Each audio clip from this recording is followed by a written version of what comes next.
Evangelho segundo o Espiritismo, na primeira pessoa, capítulo 16. Eu não posso servir a Deus e a Mamon.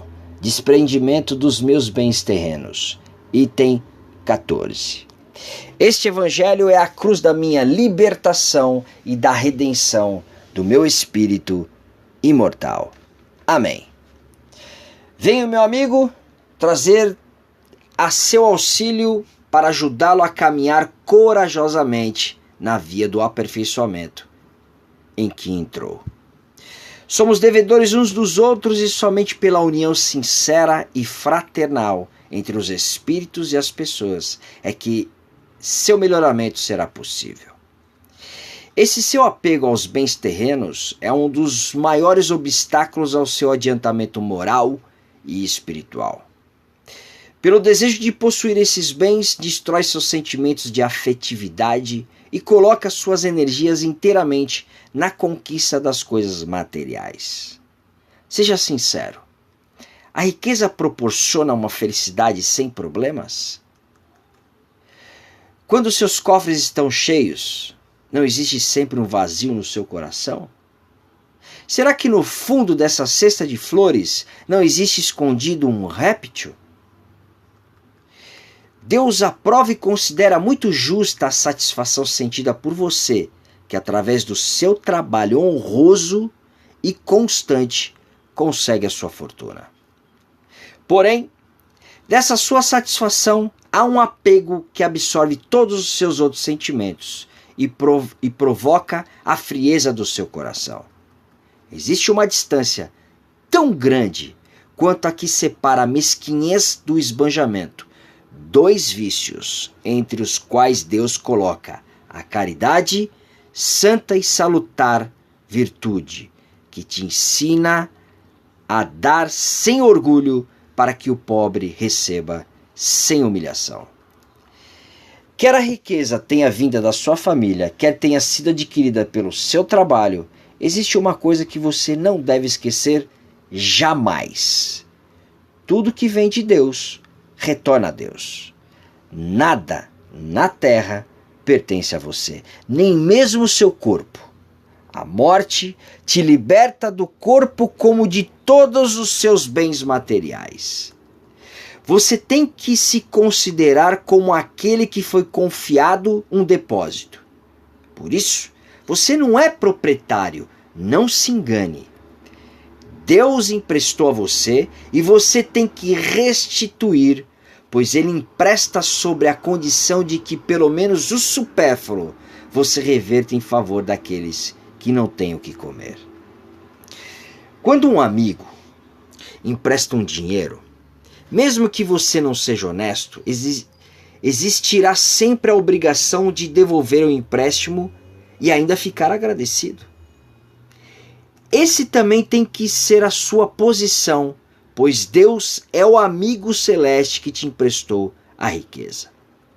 Ele não pede nada além do amor e reconhecimento, mas exige que você dê aos pobres, que assim como você, também são seus filhos. Os bens que Deus confiou a você desperta uma ardente e louca ambição em seu coração. Ao se apegar loucamente ao dinheiro, tão perecível e passageiro quanto o corpo que você utiliza, esquece que um dia terá que prestar contas ao Senhor do que Ele te emprestou. O dinheiro te impõe o título de ministro da caridade na terra, e você terá que distribuir com inteligência.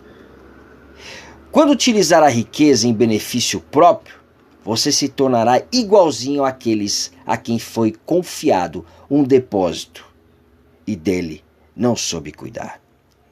O esquecimento voluntário dos deveres se acabará com a sua morte, que rasgará o véu debaixo do qual você se escondia. Então, você terá que prestar contas até mesmo para com aquele amigo esquecido, que um dia te ajudou e que neste momento se apresente diante de você com a autoridade de um juiz. É em vão que na terra você procure se iludir, chamando de virtude o que frequentemente não passa de egoísmo. O que você chama de economia e previdência não passa de cobiça e pão-durismo. O que você chama de generosidade não passa de esbanjamento em seu próprio favor. Ao deixar de fazer a caridade, se você é pai ou mãe, economiza, junta dinheiro e diz que tudo é para os seus filhos, com a maior quantidade de bens possíveis, evitando assim que eles caiam na miséria. É muito justo e paternal, e não pode te censurar por isso. Mas será que esse é o único objetivo para te orientar? Você não está muitas vezes deturpando a sua própria consciência? Justificando aos próprios olhos e aos olhos do mundo o apego pessoal aos bens terrenos? Admitindo que o amor paternal seja o seu único propósito? Será isso motivo para esquecer seus irmãos perante Deus? Se você já tem o supérfluo, deixará seus filhos na miséria, só porque terão um pouco menos desse supérfluo? Você não estará dando uma lição de egoísmo e endurecimento aos corações dos seus filhos? Você não estará desestimulando os seus filhos a praticar o amor ao próximo? Você que é pai, que é mãe, você que comete um grande erro acreditando que desse modo conseguirá a maior afeição de seus filhos.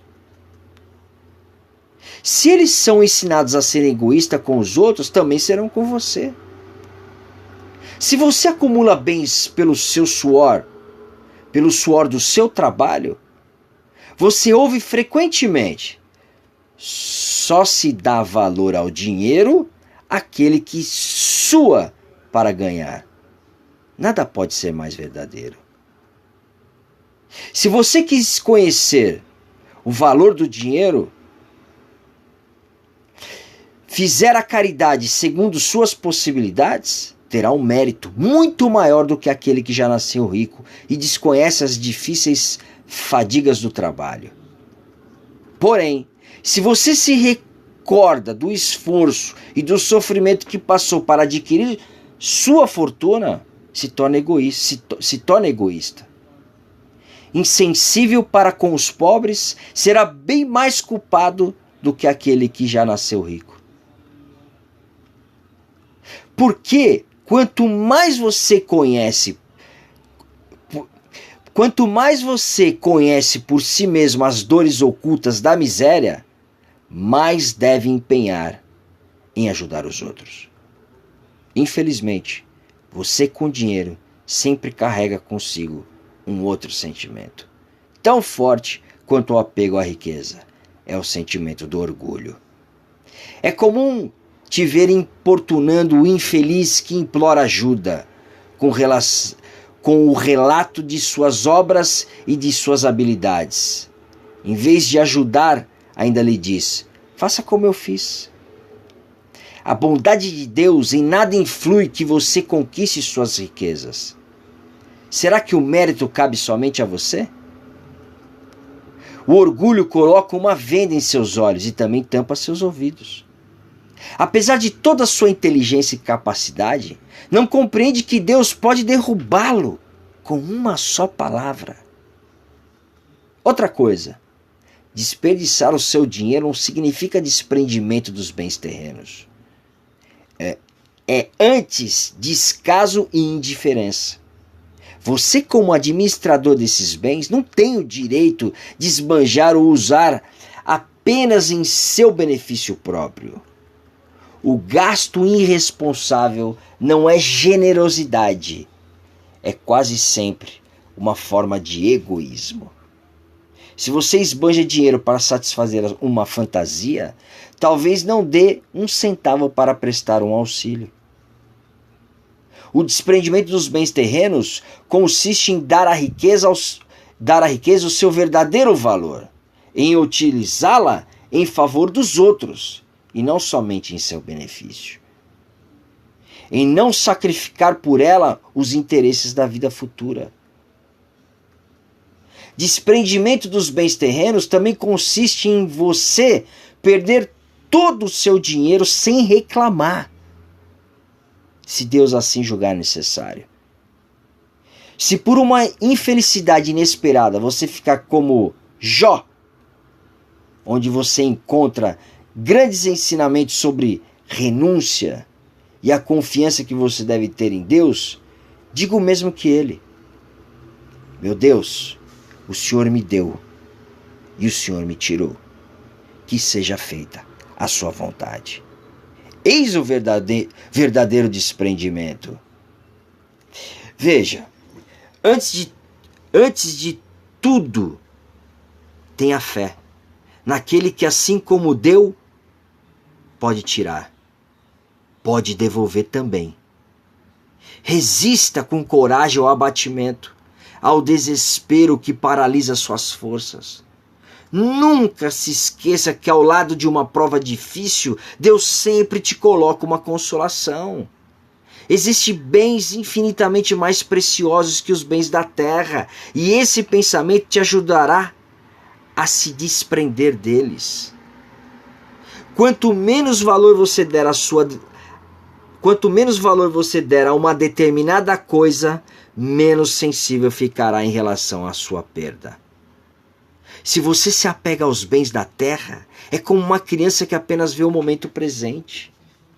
Agora, se você não se apega aos bens terrenos, é como um adulto que vê somente as coisas mais importantes, porque compreende as palavras de Jesus. O meu reino não é deste mundo. Deus não vai te pedir para que se desfaça do que possui e se torne um mendigo voluntário, porque neste caso você seria uma carga a mais para a sociedade. Agir desse modo é compreender mal o ensinamento do desprendimento dos bens terrenos. É antes outro tipo de egoísmo, pois você estará fugindo da responsabilidade que o dinheiro faz pesar sobre os ombros de quem possui. Deus lhe dá riqueza se você parecer ser bom em administrá-la em benefício de todos. Você com isso terá uma missão que se pode tornar bela e proveitosa para si mesmo. Rejeitar a riqueza, quando é dada por Deus, é renunciar ao bem que se pode fazer administrando-la com sabedoria.